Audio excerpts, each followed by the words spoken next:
N'oublie pas de t'abonner et d'aimer la vidéo avant de commencer.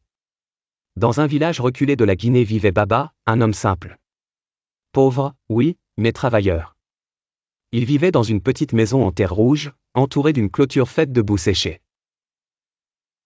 Il n'avait pas de voiture, pas d'électricité, pas même un téléphone. Mais il avait une femme, Aïssata, et 2 enfants, Halima et Younou, qu'il aimait plus que tout.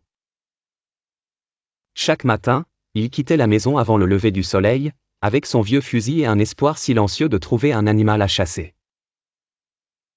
Ce jour-là, il revint à pied, poussiéreux, les jambes fatiguées, avec 2 lapins suspendus à sa main.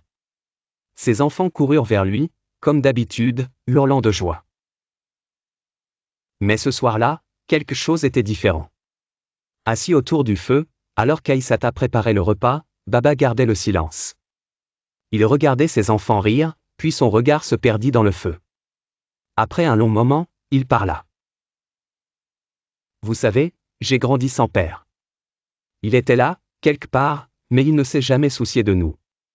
Il faisait des enfants partout, mais ne nourrissait personne. Ma mère est morte de fatigue, seule, pendant qu'il était avec ses amis. Halima et Younou se turent. Même Aïssata cessa de touiller la marmite. J'ai juré de ne jamais être comme lui. J'ai peu, mais je donne tout. Je chasse, je marche des kilomètres, je dors sur le sol. Pas pour la gloire. Juste pour ne pas abandonner comme lui. Il marqua une pause, les yeux embués. Ce n'est pas la pauvreté qui détruit un homme. C'est la lâcheté. Avoir des enfants, une femme, c'est une responsabilité. Pas un trophée. Ce monde a besoin de moins de pères par le sang, et plus de pères par le cœur. Ce fut la dernière grande discussion qu'il eut avec eux.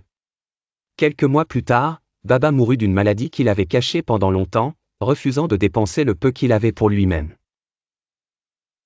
Mais il laissa derrière lui quelque chose d'inestimable, une famille digne, éduquée par l'exemple, pas par les mots. Faire des enfants est facile. Les élever, les guider, et leur apprendre la valeur du respect, de la responsabilité et du courage, c'est ce qui fait un vrai homme. Un homme n'est pas défini par le nombre de ses conquêtes, mais par le nombre de personnes qu'il ne laisse jamais tomber. Abonne-toi.